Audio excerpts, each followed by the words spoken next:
l'UFAL coordonne était à l'origine en fait des conventions de partenariat signées entre les institutions lorraines qui sont la ferme de la faisanderie de Bainville-sur-Madon et la maison du XXIe siècle, les Mosaïques de Saint-Dié-des-Vosges.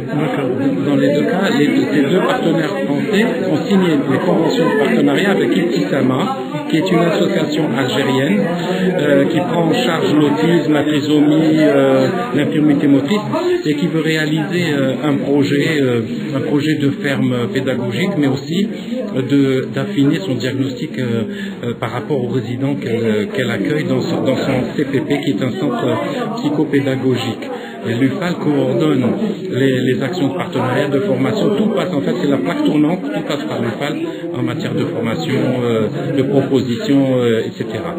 Et j'ai l'honneur et le privilège d'avoir été nommé par les deux directeurs généraux des établissements lorrains, référents auprès des autorités algériennes pour justement suivre les dossiers là-bas et les booster le cas échéant.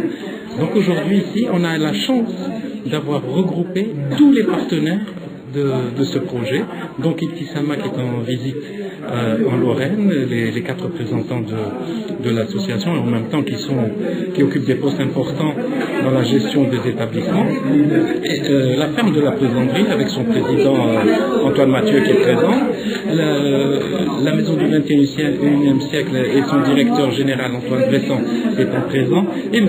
Jacques Tellerier, directeur général de l'Institut des Jeunes Sourds, qui est également partenaire de l'Algérie dans le domaine de la surdité. Voilà, on a regroupé tout ce bon monde. On s'est dit c'est bien de se retrouver là et de parler de ce qui se fait et des perspectives. Parce que vous avez déjà engagé des choses là-bas en Algérie. Oui, depuis en fait 2012 où les conventions ont été signées, deux conventions ont été signées, puis en 2013 une autre convention a été signée. Ça fait 3 conventions qui sont en cours, et les programmes se réalisent. Et ce sont souvent des programmes de formation diverses. Et on prend en charge l'autisme par exemple, la surdité, on prend en charge la trisomie, etc. dans le cadre de ce triple partenariat. Donc vous êtes satisfait?